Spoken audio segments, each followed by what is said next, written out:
Bismillahirrahmanirrahim. Alhamdulillah, salatu wassalamu ala Rasulillah Nabiyyina Muhammad ibn Abdullah wa ala alihi wa sahbihi wa mawalah, amma ba'du.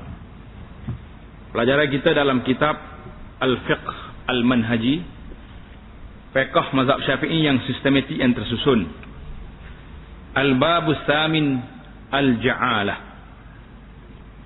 Bab yang ke-8 dia panggil Ja'alah. Ja'alah ni satu kalimah boleh baca tiga wajah. Sama ada kita baca baris atas, Ja'alah, Ji'alah.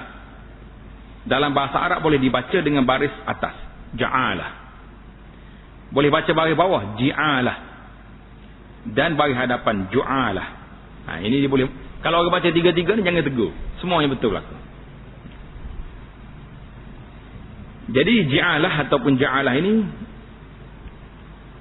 kata nama ismun, dipanggil kata nama, merujuk kepada sesuatu yang diberikan oleh seseorang kepada seorang kerana sesuatu yang dilakukan.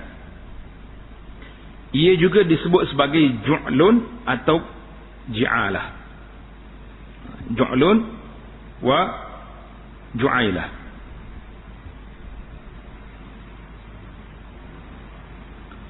Ini bab ni maksudnya bab kita suruh orang buat dan kita nak bagi sagu hati dengan dia. Itu berbeza dengan upah. Hak ni dipanggil siapa dia jumpa gitu ya. Itu dari segi bahasanya.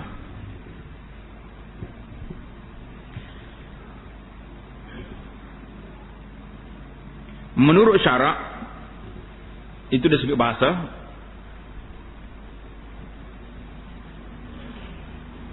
Menurut istilah dianya, apa dia istilah? Iaitu sagu hati ialah mewajibkan gantian yang diketahui untuk kerja tertentu. Sama ada diketahui atau tidak diketahui. Oleh orang yang dikenali atau tidak dikenali. Jadi pelik sikit. Maksudnya, kerja ini dilakukan oleh seorang pekerja yang dikenali atau tidak dikenali. Tarikh ini akan dijelaskan lagi ketika membincangkan tentang rukunnya nanti. Yang mudah kita fahamnya, ju'lun ataupun ju'alah ni, contohnya orang ni hilang benda. Maka Tuhan dia kata, siapa dia jumpa bagi aku ni, aku akan beri hadiah. Hadiah pun dia tak kata apa-apa. Dia tak cakap hadiah apa. Aku akan beri benda. Dia cari dia. Jadi bila orang tu jumpa orang, dia bagi apa dia nak bagi. Tanpa syarat dia beritahu. Jadi apa ceritanya? Masyru'iyatuha. Masyru' ni makna kesahihannya menurut syarak. Ji'alah dibenarkan oleh syarak. Ini diriwayatkan oleh hadis yang diriwayat oleh Abu Sa'id Al-Khudri radhiyallahu ta'ala anhu.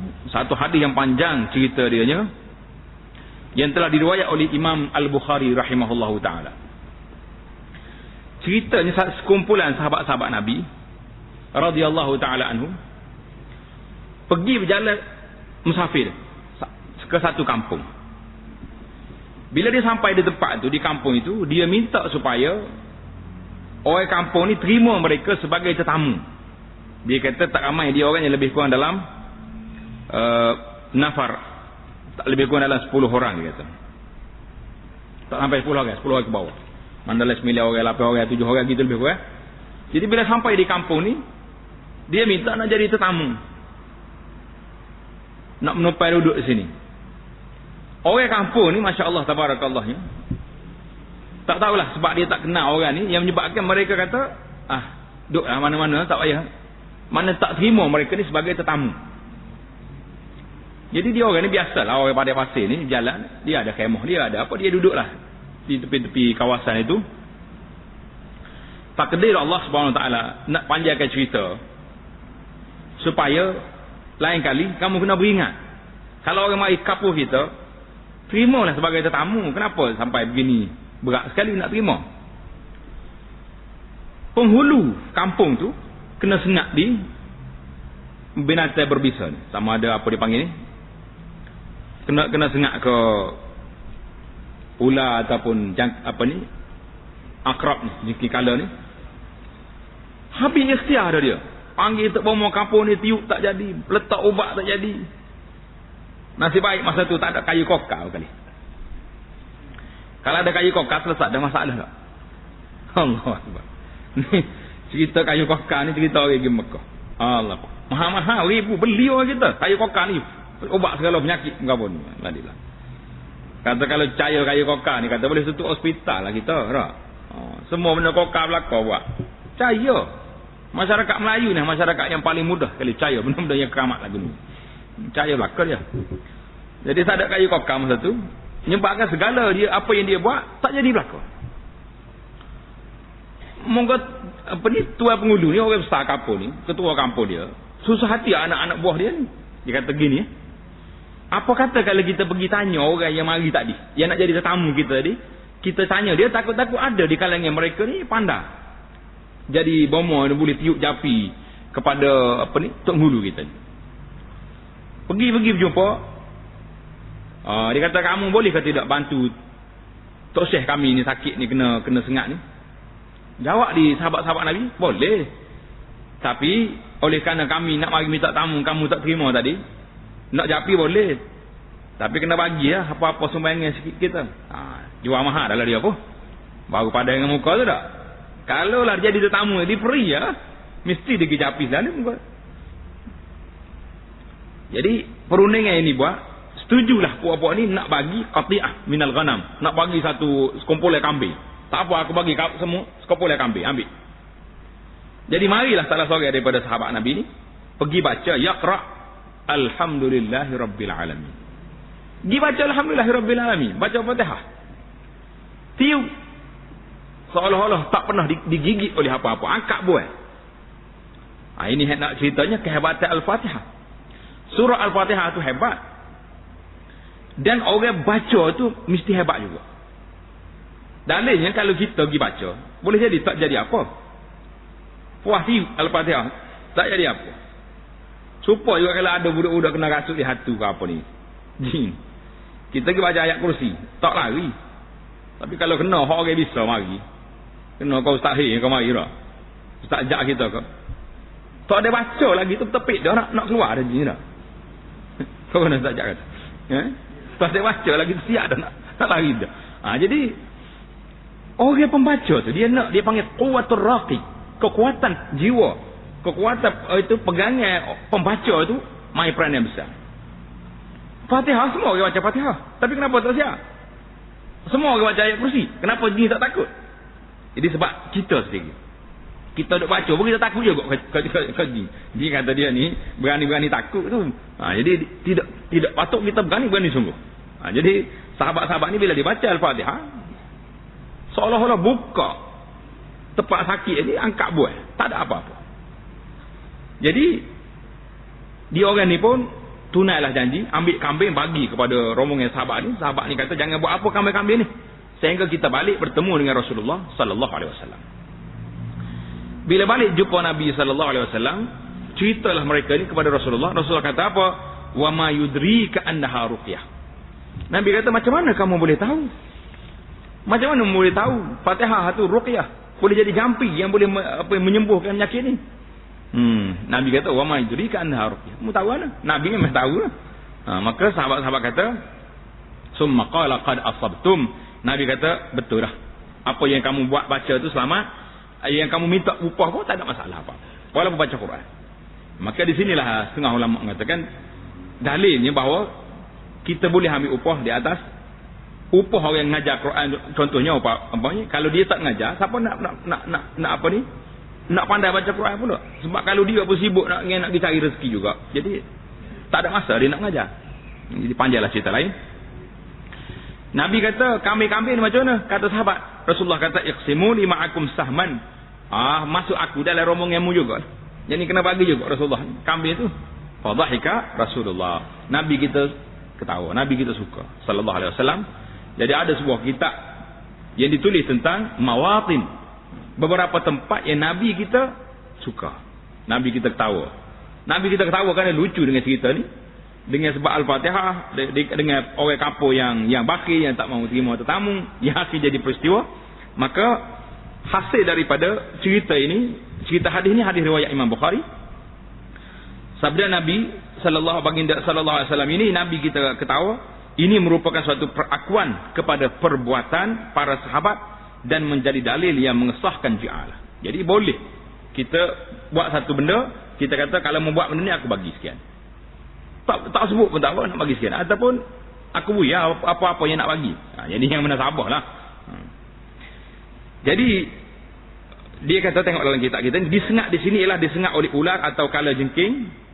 Beberapa orang di sini menuju kepada jumlah yang kurang daripada 10. Jampi pula ialah bacaan yang digunakan untuk menyembuh suatu penyakit atau sebagainya. Jadi jampi ni boleh, ruqyah ni boleh, dibolehkan. Kita boleh jampi orang, boleh apa, tapi dengan syarat bacaan-bacaan yang betul. Yang Nabi kita marahnya, bacaan kita tahu apa. Gi jampi dengan contohnya orang Sia, Thailand, orang Sia yang bukan Islam. Dia panggil jin, jemalah tanah, jemalah berapa semua sekali tu, apa jemalah tak mari. Yang ni tak boleh. Sebab dia tak tahu dia panggil siapa, syaitan mana dia panggil, jin mana.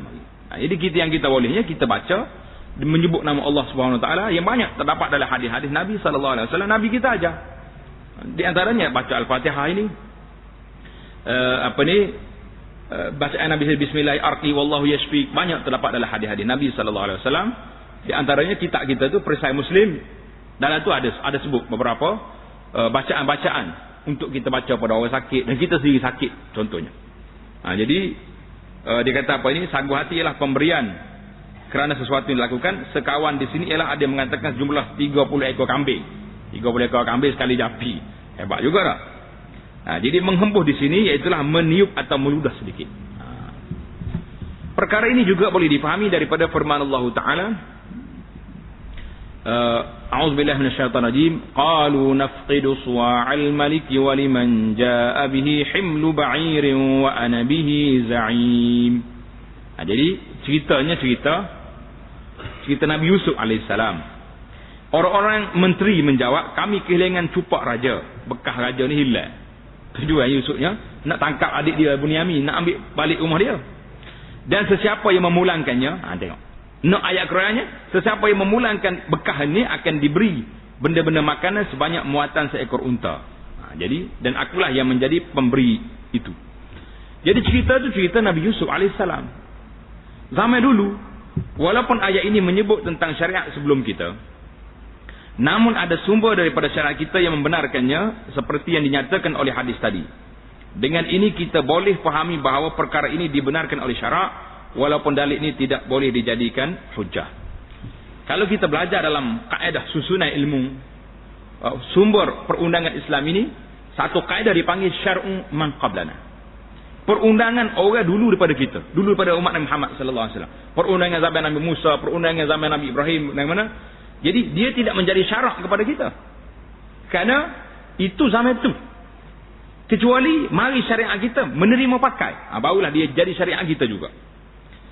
Dalam hadis Nabi, Nabi kita sallallahu alaihi wasallam beritahu, dia kata, kita ni para nabi ikhwatul li'alat, adik-beradik tiri.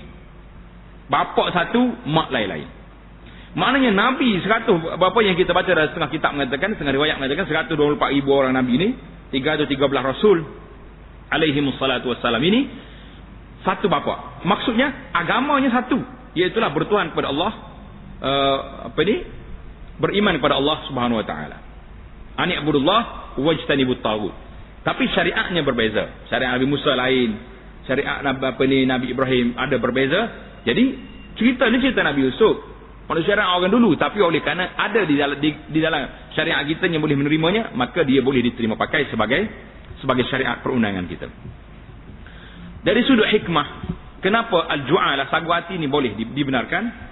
Hikmah amalan ini dibenarkan oleh syarak ialah amalan seumpama ini diperlukan oleh manusia. Ada kalanya manusia kehilangan sesuatu dan tiada siapa yang secara sukarela mahu mencari dan memulangkan kepadanya. Kalau kita orang tambah-tambah zaman kita hari ini lagi tak mahu orang cari.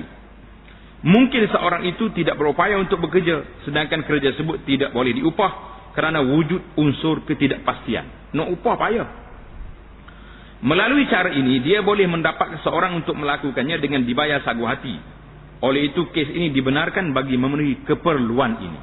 Jadi kita kata, kamu pergi carilah kalau benda ni hilang. Siapa dia boleh bawa mari benda ni, saya bagi hadiah. Mana lebih ringan daripada kita nak upah betul. Dari sudut rukun, rukun ju'alah ni, terdapat 4 rukun bagi sagu hati, iaitu dua pihak yang berakad. Satu. Yang kedua, sirah, lafaz dia. Yang ketiga, kerja. Yang keempat, bayaran. 4 rukun mesti ada, barulah dia jadi sagu hati ni dibenarkan oleh syarak. Yang pertama, rukun yang pertama, dua pihak yang berakad. Yang pertama, pemberi sagu hati, iaitu pemilik kerja yang akan memberikan sagu hati, dan disyaratkan mestilah seorang mukallaf atau baligh, berakal dan waras. Mana kalau budak-budak ya bagi tawaran istimewa, tak boleh terima pakai. Kena tanya ayah dia dulu, betul ke tak ni? Yang kedua, pekerja, iaitu orang yang melakukan kerja dan berhak mendapat sagu hati, dan tidak disyaratkan mesti orang yang telah ditentukan. Tak ada syarat. Dia kata siapa-siapa dapat buat benda ni, aku bagi hadiah. Siapa-siapa, tak kira siapa dia dulu boleh mari. Kalau 10 orang buat, yang pertama siap tu, yang pertama jumpa benda tu, dia dapat. Siapa-siapa bebas. Ini berbeza dengan upah. Oh, ni kena tentu, mung kena buat. Apa kerjanya? Ni kerjanya. Mana dia punya upah? Sekian. Mesti tetap. Tak boleh nak main-main. Jadi contohnya, pengupah berkata, sesiapa yang kembalikan kereta saya, dia akan beroleh sagu hati ini. Dia akan balik. Apa-apa dia bagi, duit ke apa dia. Ini kerana pemberi sagu hati mungkin mempunyai kerja yang perlu diselesaikan, tetapi dia tidak tahu siapa yang boleh melakukannya. Siapa-siapa saja. Tak kira polis ke, JPJ ke, orang kampung ke, yang jumpa dapat. Dengan cara ini dia boleh memberikan sagu hati dengan jumlah tertentu untuk orang yang bersedia melakukan kerja tersebut, walaupun dia tidak mengenali orang itu. Tak syarat kena. Yang syaratnya orang itu dapat benda yang kita nak. Itu dari sudut dua orang yang buat kerja. Tuannya mesti tahu orang yang nak buat kerja ikut siapa saja. Cukup syarat. Mana kita tak elan di masjid. Bila tak elan di pasar kita contohnya. Siapa dia dapat sekian-sekian buat benda ni, saya bagi hadiah sekian. Jadi siapa-siapa dapat dia bawa mari. Yang kedua, sirah akad. Sirah ialah lafaz yang digunakan bagi merujuk kepada kebenaran. Bila bunyi suara ni kat kita kena pakat doa lah. Minta Allah Ta'ala selamat. Saya dua ni nampak teruk sangat ni. Berlaku aksiden yang dahsyat ni. Bah-bah saja ni. Dia ada musim dia boleh jadi lah. Musim bah berlaga, bah ya berlaga. Yang kedua, sirah. Dia panggil lafaz yang digunakan bagi merujuk pada kebenaran untuk melakukan sesuatu kerja dengan bayaran yang wajib. Contohnya, pemberi sagu hati berkata, sesiapa yang memulangkan kereta saya kepada saya, dia akan beroleh sagu hati ini. Ataupun dia berkata kepada seorang doktor, jika doktor merawat penyakit saya sehingga sembuh, doktor akan beroleh sagu hati ini. Doktor akan dapat benda ni. Ataupun dia berkata kepada seorang guru, jika cikgu mengajar anak saya membaca dan menulis, dapat 5A lah. Sekarang ni duduk gila ke 5A ni. Nah, kalau UPSA 5A, ni apa dipanggil? PMA ni berapa A bulan? 10, 9, apa ni? SPM 20A. Habis. Duduk gila ke A sama budak. Tak buat apa nak. Nah. Jadi cikgu mengajar anak saya ni biar boleh A belakang. Apa nak bagi cikgu ni? Maka cikgu akan boleh sagu hati. Bagi kereta ke sebuah dia apa ikutlah. Begitulah seterusnya. Apa saja yang kita nak. Akad ini tidak memerlukan persetujuan orang yang melakukan kerja tersebut. Tak payah cikgu ke doktor kata, okey, saya buat. Dia tak setuju pun tak apa. Bila dia dapat, bagi. Dia nak ambil. Dia tak siap ambil, ikut dia. Walaupun orang tersebut telah ditentukan, tak syarat dia setuju. Ini kerana kerja ini boleh dilakukan oleh orang yang tidak dikenali. Apa yang penting ialah kerja, berlaku kerja. Tak kira siapa dia. Yang keempat, yang ketiga, rukun yang ketiga, kerja yang kita nak suruh orang tu buat, iaitu tugas yang ditetapkan oleh pemilik bagi membolehkan seorang memperoleh sagu hati. Contohnya, memulangkan barangan yang hilang, atau mengajar kanak-kanak, atau merawat penyakit, atau sebagainya. Macam-macam kita dengar. Kalau sembuh penyakit saya ni, saya akan bagi hadiah. Siapa mereka kahwin dengan anak dia apa boleh tadi. Tu hebat betul. Sakit jangan main. Orang habis ikhtiar dah. Berapa ramai Orang-orang hebat-hebat yang boleh nyembuh penyakit orang, boleh habis ke dia. Akhirnya siap kawan tu boleh ke dia. Tu hadiah paling besar lah tu dah. Dalam akad ini, kerja yang dilakukan tidak disyaratkan diketahui secara terperinci seperti yang dikehendaki dalam kes khidmat sewa. Dalam bab sewa tak boleh. Seperti yang kita fahami, dalam akad sewa, khidmat perlu diperincikan mengikut kerja atau masa. Kerja banyak mana, berapa jam, apa benda yang kena buat. Ini bermakna akad sagu hati dibenarkan walaupun tabiat kerja tidak diketahui. Apa dia kerja? Sembuh orang. Sembuh orang bukan tak tahu 2 hari, boleh jadi 5 hari, boleh jadi sekali baca Al-Fatihah tu, bangun dah kawan tu siap. Nak kata apa? Tak ada 5 minit dah. Macam kumpulan sahabat Nabi yang sembuh Sayyidul Qaum tadi. Ini bermakna akad sagu hati dibenarkan walaupun tabiat kerja tidak diketahui. Maksudnya kerja tersebut tidak dinilai mengikut kerja atau masa.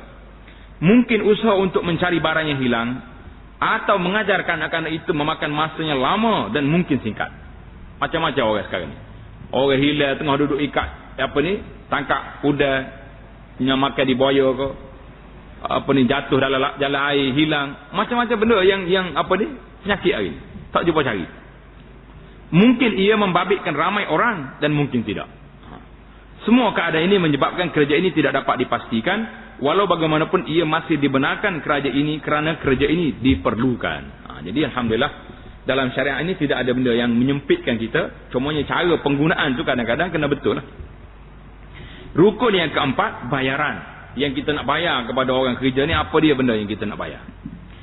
Iaitu bayaran yang wajib dibayar oleh pemilik kerja kepada pekerja. Bayaran ini mestilah berupa kadar yang dimaklumi kerana ia dikategorikan sebagai akad pertukaran. Kena bayar. Dah janji. Pembayaran yang tidak ditetapkan kadarnya tidak dibenarkan dalam akad ini. Jadi kena bagi tahu jugalah. Siapa dia dapat benda ni, saya akan bagi 10,000. Sebabnya kalau langsung tak bagi tahu, kereta hilang, orang tu pergi cari, pergi dengan orang curi, bawa balik kereta, tiba-tiba ambil RM50 Pak Minai. Tak ngapa dia kata dia. Kawan tu orang panggil taruh nyawa, nak dapat balik kawan tu. Jadi kenalah kita sebut juga apa yang kita nak bagi. Jika kadar sagu hati tidak ditetapkan, akad tersebut tidak sah. Ini syarat ni perlu kena ingat. Dia boleh kata siapa-siapa yang dapat benda ni aku akan bagi ni. Kena tentukan. Nak bagi 5,000, nak bagi 500. Jadi orang nak buat kerja pun dia tengok, padan ni boleh buat ni. Orang panggil menasabah dengan kerja. Dalam kes ini, jika kerja telah dilakukan oleh seorang, dia berhak mendapat sagu hati yang sepadan.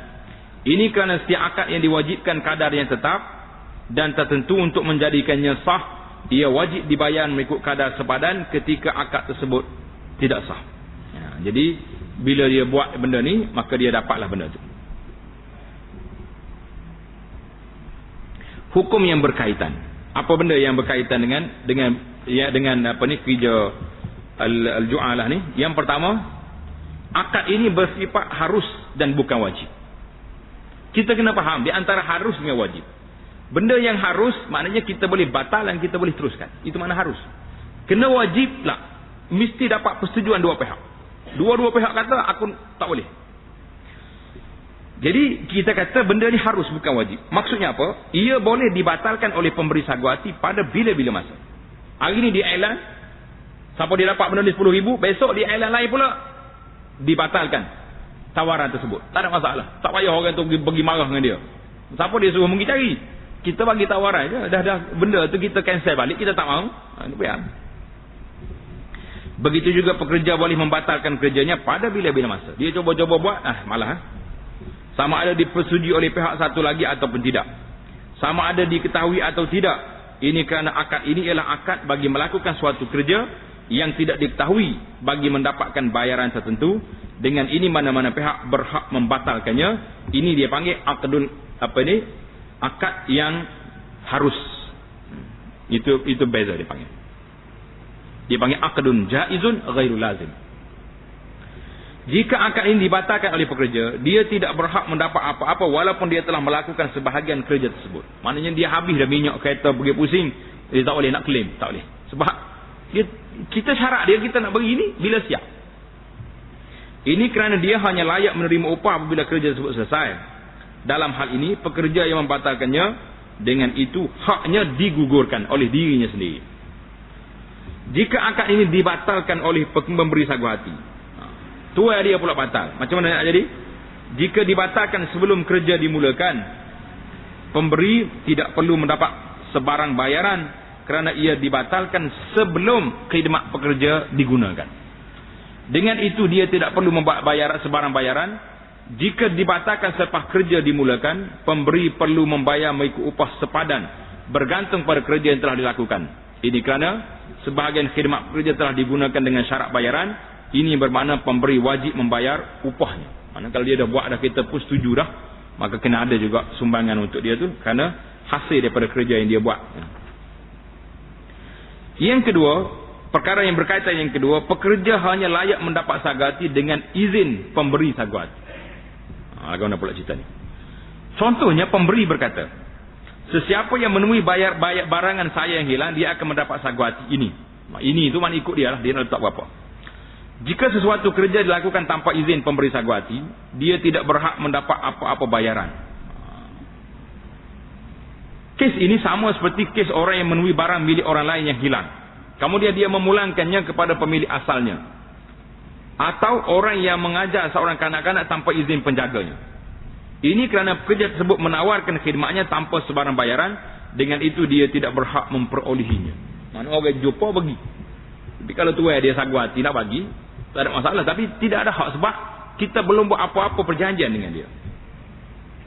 Jika pemberi sagu hati memberikan keizinan untuk bekerja, tetapi tidak diletakkan sebarang sagu hati, tak apa, buat lah. Dia tak kata apa-apa. Menurut pendapat mazhab, pekerja ini tidak berhak mendapat sebarang bayaran. Menurut pendapat lain yang lebih sesuai lah, pemberi wajib membayar upah sepadan dengan kerja tersebut jika pekerja tersebut dikenali ramai sebagai seorang yang biasa melakukan sesuatu dengan mendapat upah. Mana orang ni kalau dia buat kerja, dia nak upah. Jadi kita kena beri. Walaupun tidak ada dalam akad. Kerana memang dia kerja tak ada buat saja. Apabila pemberi memberi keizinan kepada seorang untuk melakukan kerja tersebut, jadi kita suruh orang ni buat, kemudian dia dilakukan oleh orang lain, orang kedua ini tidak berhak mendapat sebarang bayaran walaupun dia dikenali melakukan suatu kerja yang dengan mendapat upah. Orang lain kita telah tentukan, ni kumpulan ni kamu pergi buat kerja. Tiba-tiba mari orang lain masuk campur yang nak buat juga, maka orang ni tak ada hak. Sebab kita dah tentukan orang. Ini beza dengan kita tak tentu. Siapa-siapa lain. Ini kerana dalam keadaan ini pemberi tidak perlu membuat sebarang bayaran. Dengan itu kerja yang dilakukan bersifat sukarela. Jadi lillahi ta'ala lah jadinya. Jadi beza. Jadi perbeza-beza yang benda-benda teliti kecil-kecil ni kita kena ingat juga. Mana kalau kita dah tentukan orang ni, jadi kalau orang lain buat juga, jadi tak maulah kau buat ni. Boleh sikit lah kepada dia. Jadi kena berhati-hati. Jangan buat benda yang orang tak suruh. Yang ketiga, pekerja hanya berhak mendapat sagu hati setelah kerja yang dilakukan selesai. Contohnya, penyakit telah berjaya disembuhkan. Jika sagu hati tersebut untuk menyembuh penyakit, ataupun kanak-kanak tadi pandai membaca dan menulis, jika sagu hati tersebut untuk mengajar, ataupun barangan yang hilang diserahkan, jika sagu hati tersebut untuk memulangkan barangan tersebut, begitulah seterusnya. Jika kerja tersebut dilakukan oleh lebih daripada seorang, mereka akan berkongsi sagu hati secara saksama, secara adil, walaupun kerja yang dilakukan berbeza-beza. Ini kerana kadar kerja yang dilakukan tidak dapat dikenal pasti bagi membolehkan sagu hati dibayar mengikut kadar kerja yang dilakukan. Jadi boleh jadi orang ni baru 3 hari dah kerja, orang ni baru 2 hari, orang ni baru 1 hari, tapi hari akhir tu mereka dapat semuanya, sekaligus dapat. Maka kena nilai dengan saksama, dengan adil, mengikut penilaian buat dia sendirilah yang buat, yang menasabah. Jadi itu 3. Masalah yang keempat, kadar sagu hati boleh ditambah dan dikurangkan sebelum kerja diselesaikan. Contohnya, pemberi sagu hati berkata kepada seorang, jika anda lakukan kerja ini, anda akan beroleh RM10. Banyaknya. Kemudian dia berkata pula, jika anda lakukannya, anda akan beroleh RM20 ataupun RM5. Tengah orang buat kerja, mari tawaran naik, tawaran turun. Pemberi wajib membayar kadar terakhir yang ditetapkan, iaitu RM20 atau RM5 setelah kerja tersebut selesai. Dengan syarat pemberi mengucapkannya sebelum kerja tersebut dimulakan dan pekerja yang ditentukan mengetahuinya. Jadi kena syaratnya. Mula-mula dia kata RM10. Tiba-tiba dia senyak-senyak, dia pergi isytihar di tempat lain, orang dah buat kerja dah, dia kata RM5 je hadiah. Tak boleh. Zalim kawan tu kalau tahu murah macam ni, tak buat kerja dia. Jadi kita kena, kalau nak ubah sebelum orang tu buat. Orang tu pun tahu benda ni dah jadi murah dah.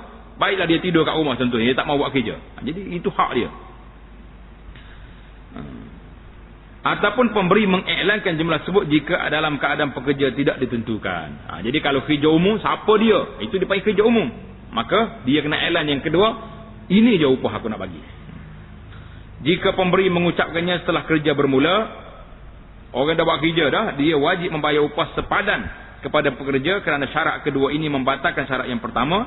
Pembatalan dalam tempoh kerja ini memerlukan kes ini dirujuk kepada upah yang sepadan. Mana asalnya nak bagi RM1,000. Bila orang dah buat kerja, akhir-akhir nak bagi RM200. Maka bila benda tu selesai, pekerja dengan pemberi ini kena berunding. Tak pernah sabar RM200. Minyak kereta pun tak cukup. Contohnya lah, saya tinggal kerja 2 hari. Jim Norris pun sekarang ni getah harga mahal tak. Jadi biarlah sepadan ke dia. Paling tidak pun naik balik RM500-600 walaupun tak sampai RM1,000. Begitu juga jika perubahan berlaku sebelum kerja dimulakan dan pekerja yang ditentukan tidak mengetahuinya atau pemberi tidak mengiklankannya, menurut pendapat yang lebih kuat, pekerja ini berhak mendapat upah yang sepadan. Jadi tidak ada dalam Islam ini kezaliman pada orang lain. Kita kena beri kepada dia, dia panggil al-misil, ujratul misil. Ujratul misil maknanya upah yang sepadan. Mengikut pendapat yang rajih, pendapat alal rajih, pendapat yang kuat. Masalah yang kelima, jika wujud pengakuan berbeza antara pekerja dan pemberi. Macam mana nak buat ni? Dua orang ni berbeza pandangan. Pemberi kata lain, juru buat kerja kata lain. Apa kita nak buat? Nak pakai buah siapa ni? Jika mereka berbeza mengenai syarat sagu hati. Contohnya, pekerja berkata, pemberi telah menetapkan sagu hati bagi kerja tersebut.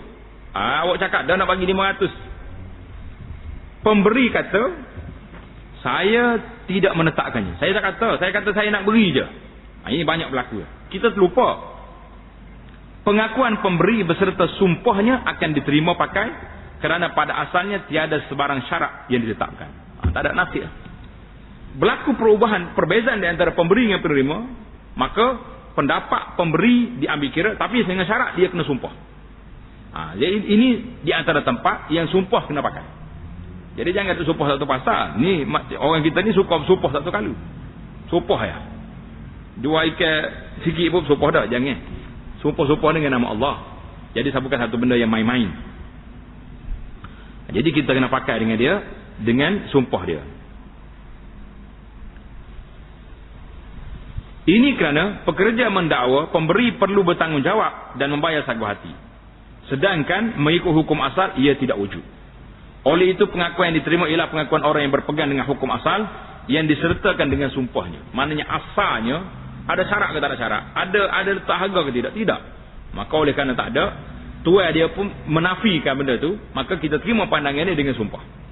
Tapi kalau dia dusta, sumpah dia makan diri lah orang ni. Begitu juga jika mereka berbeza pengakuan tentang kerja yang perlu dilakukan. Contohnya pemberi mendakwa, saya tetapkan sagu hati untuk mengembalikan kereta saya yang hilang. Aku syarat mau bagi kereta tu sini. Pekerja pula mendakwa, anda menetapkan sagu hati untuk mengembalikan barang perhiasan anda yang hilang. Jadi orang ni hilang kereta, dia hilang juga barang-barang. Jadi tuai dia kata, syarat nak sagu hati ni buat mari kereta aku. Orang hak je cari kata, tak, syarat nak jumpa barang ya. Saya dah jumpa dah beg ni. Contohnya beg dia buat klik mari. Kereta tak boleh buat balik. Macam mana kita nak pakai pula? Hak ni kata barang, hak ni kata kereta perhiasan. Ataupun mereka berbeza pengakuan tentang siapakah yang melakukan kerja ini. Siapa nak buat? Seorang yang bernama Zaid berkata, saya yang dilantik untuk melakukan kerja ini. Sementara pemberi pula mendakwa, tidak, saya melantik Zubair contohnya. Hak ni Zaid, ni Zubair. Nak pakai awak siapa ni? Dalam kedua-dua kes di atas, dakwaan pemberi yang disertakan dengan sumpah akan diterima. Jadi balik pula kepada pemberi juga. Kerana pekerja tersebut mendakwa pemberi meletakkan syarat sagu hati untuk suatu akad yang pada asalnya syarat tersebut tidak wujud. Jadi dia panggil dalam kaedah ini at-tamassuku bil asli, berpegang dengan asal benda. Jadi kita tengok ada masa nanti kita hurai apa maksudnya berpegang dengan asal. Berpegang dengan asal tu dalam kaedah fiqh banyak diguna pakai dalam masalah ini. Jadi dia kata apa ni, berpegang dengan asal.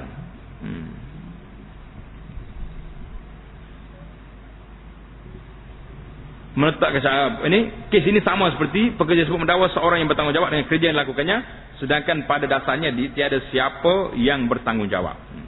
Dalam kedua-dua kes di atas, dakwaan pemberi yang disertakan dengan sumpah akan diterima kerana pekerja tersebut mendakwa pemberi meletakkan syarat sagu hati untuk suatu akad yang pada asalnya syarat tersebut tidak wujud. Ini pada asalnya. Kes ini sama seolah pekerja tersebut mendakwa seseorang bertanggungjawab dengan kerja yang dilakukannya, sedangkan pada dasarnya tiada siapa yang bertanggungjawab. Jadi balas orang ni, saya punya. Maka kita kena balik kepada tuan dia, kerana tuan dia yang menentukan orang itu siapa-siapa. Jika mereka berbeza pengakuan mengenai kadar ataupun sifat atau jenis sagu hati, jadi macam mana pula nak buat ni? Contohnya pekerja mendakwa anda menetapkan upah sebanyak 1,000. Sementara pemberi mendakwa saya hanya tetapkan 500 saja. Mestilah tuan ni nak murah, orang kerja nak mahal. Sementara pemberi mendakwa saya hanya meletak 500 saja. Ataupun pekerja mendakwa anda tetapkan $10 USD. Pemberi mendakwa tidak, RM10. Beza dua tu. Dolar dengan ringgit. Kali 3. Atau sebagainya. Mereka berdua perlu bersumpah bahawa apa yang dikatakan itu benar dan apa yang dikatakan oleh lawannya adalah salah. Apabila mereka bersumpah, dakwaan mereka digugurkan dan pekerja akan mendapat upah yang sepadan. Alhamdulillah. Maknanya dua-dua bersumpah. Hak ni kata dak RM10. Hak ni kata dak $10, $10. Jadi oleh kerana dua-dua bersumpah, maka dua-dua gugur hak. Jadi qadi, hakim kena ambil kes ni rujuk pula kepada berapa yang sepatutnya. Orang kerja macam ni, berapakah nilai yang sebenar, yang sesuai, yang sepadan dengan kerja yang dibuat. Maka diberi mengikut apa yang patut. Itulah yang adilnya mengikut neraca syariat. Hukum yang sama jika mereka berbeza pengakuan mengenai kerja. Pekerja mendakwa, anda tetapkan saya hanya perlu lakukan kerja ini saja. Sementara pemberi sagu hati pula kata tidak, saya tetapkan anda perlu lakukan kerja ini dan ini. Bukan cakap buat balik, kena cuci lagi, kena bersih lagi, tambah lagi. Maka kita tengok asalnya macam mana. Ada syarat ke tak ada syarat? Klik tamassuku bil asli, tengok pada benda. Itu dia panggil berpegang dengan asal. Ini banyak dalam masalah-masalah gini.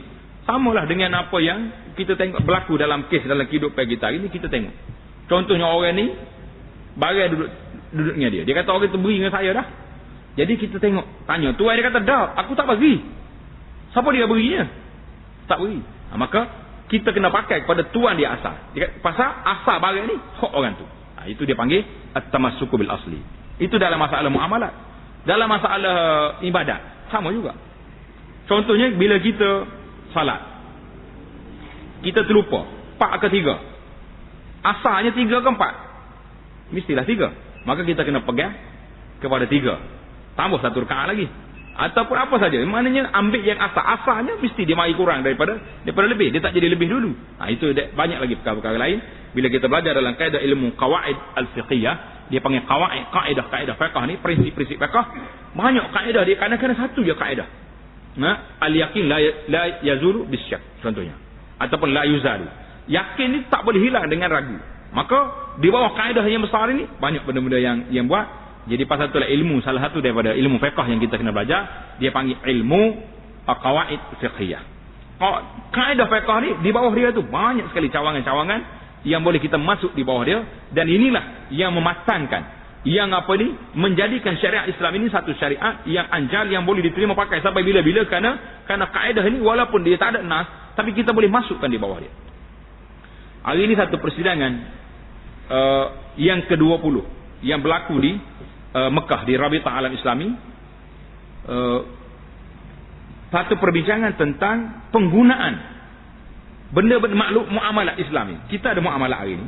Muamalah Islam ini, tapi dia terikat dengan undang-undang sivil. Dia panggil kanun wada'i. Jadi bagaimana ulama-ulama Islam nak ambil menerima pakai benda ni, tapi tidak bercanggah dengan syariat. Payah juga. Contohnya, banyak masalah-masalah dalam perbankan Islam. Kita nak buat bank cara Islam. Tapi nak buat 100%, dia masih lagi terikat dengan undang-undang bank negara, undang-undang bank dunia, undang-undang itu, undang-undang ni. Dia menyebabkan ahli panel-panel syariah ni terpaksa mencari jalan bagaimana nak taufikkan, nak satukan di antara undang-undang dengan syariat. Nak suruh selari supaya tidak bercanggah dengan Quran, dengan apa ni, dengan syariat. Itu dia panggil satu persidangan yang dibuat. InsyaAllah lah, kita mengharapkan satu resolusi yang baik yang dapat dicapai oleh para ulama kita, kerana persidangan itu dibuat di Makkah Mukarramah. Baiklah, yang terakhir, perbahasan kita yang terakhir dalam bab ini, perbezaan di antara ijarah, sewa dengan ju'alah, dengan sagu hati. Apa beza dia? Ada 5 perbezaan. Yang pertama, akad ju'alah, sagu hati boleh melibatkan kerja yang tidak spesifik, yang tidak tentu. Sementara sewa tidak sah, melainkan kerja yang khas. Maknanya, membuat meja ni, maka aku upahnya sekian. Berapa ukuran, berapa dia punya harga, apa dia material dia, kayu jenis apa, itu dia panggil ijarah mesti telah. Tapi dalam bab kita nak sagu hati ni, siapa dia buat meja kat aku untuk membaca ni, untuk tempat duduk, maka aku bagi sagu hati. Jadi orang tu mari meja, kita pun berkenan balik. Itu dia panggil perbezaan. Yang kedua, akad sagu hati sah walaupun melibatkan pekerja yang tidak ditentukan. Siapa dia buat dapat. Tetapi sewa ataupun ijarah tidak sah jika melibatkan pekerja yang tidak ditentukan. Siapa dia awak ni? Saya nak tolong buatlah, cari upah juga tak. Mesti kita tentu orang ni yang buat. Yang ketiga, dalam akad sewa, persetujuan pekerja yang akan melakukan kerja adalah perlu. Setuju tak setuju? Setuju. Sama ada dengan tanda tangan ke, dengan apa, dengan angguk ke, ikutlah. Dalam akad sagu hati, persetujuan pekerja tidak diperlukan. Asal kau itu nak buat. Dia tak setuju pun tak apa. Macam contohnya, kita hantar anak kita ke guru. Cikgu ajarlah anak saya ni. Kalau dapat 5A, insyaAllah lah ada apa-apa. Cikgu kata tak payahlah. Saya dah ada gaji, dah ada kerja. Tapi, bila-bila ada gaji pun, dia bersungguh. Sebab ada tawaran istimewa daripada ayah dia. Ayah dia pula terkenal dengan pemurahnya, dengan orang baiknya, orang kayanya. Jadi, dapat sungguh budak ni. Maka, bila kita nak beri hadiah, kalau dia tak ada syarat pun tak apa. Dia boleh terima. Dalam kontrak sagu hati yang keempat, pekerja tidak berhak mendapat sagu hati melainkan setelah kerja selesai. Dapat semua yang dia nak, baru boleh. Jika ditetapkan upah mestilah dibayar terlebih dahulu, akad tersebut batal. Jika ditetapkan upah mesti dibayar terlebih dahulu, akad tersebut batal. Saya nak buat benda ni tapi mari duit dulu. Tak boleh. Dalam akad sewa, pemilik berhak meminta bayaran pendahuluan. Jadi saya nak buat benda ni tapi mari dulu RM450 buat bekal, nak buat belanja, boleh kita bagi. Tapi ju'alah tak boleh. Yang kelima, seperti yang dimaklumi, akad sagu hati adalah akad yang harus dipatuhi. Sementara sewa adalah kontrak yang wajib. Tengok beza di antara wajib dengan harus. Harus tu mana boleh batal bila-bila. Iaitu tiada pihak yang berhak membatalkannya melainkan dengan persetujuan pihak yang satu lagi. Jadi itulah saja perbincangan kita dalam bab ju'alah yang dipanggil bab sagu hati. Jadi bab ni cukup mudah kita faham. Perbezaan yang dibuat 5 beza di antara sagu hati dengan beri sewa ataupun ijarah upah berbeza. Cumanya dalam masalah sagu hati ni jangan salah istilah. Sagu hati ni iaitulah kita beri tawaran kepada orang-orang yang tidak terlibat dengan dia. Hari ni yang banyak jadi masalah hari ni, kita beri sagu hati kepada pegawai-pegawai yang jaga benda ni. Contohnya kita pergi ke pejabat pertanian. Tuan-tuan pejabat pertanian ni, siapa-siapa boleh meluluskan saya punya permintaan ni, nak anak getah ke, nak anak ikan ke, nak anak apa benda ke, anak itik ke, tak? Maka saya akan bagi sagu hati cepat. Dia tak boleh. Sebab itu dia panggil kita bagi hadayal umal ghalul. Mana kita beri hadiah kepada pegawai-pegawai yang sudah bertugas di situ. Itu tak boleh. Berbeza dengan kita beri kepada orang yang tak tahu siapa tadi. Siapa dia. Berbeza. Ya, itu dipanggil bukan sagu hati. Kita kena beza di antara hadiah, sagu hati, rasuah. Ini kena beza. Mungkin satu majlis kita akan buat khas perbincangan tentang perbezaan-perbezaan ini. Satu ketah kerja akan kita bincangkan. Karena banyak kekeliruan yang berlaku hari ini. Kita tak beza di antara kita ni pegawai kerajaan. Ambil dengan orang yang mari berurusan dengan kita. Itu dikira hadiah-hadiah yang tidak dibenarkan. Mungkin dalam undang-undang negara pun SPRM ada syarat-syarat dia. Pegawai kerajaan ni nak kata nak bagi pay pun tak boleh.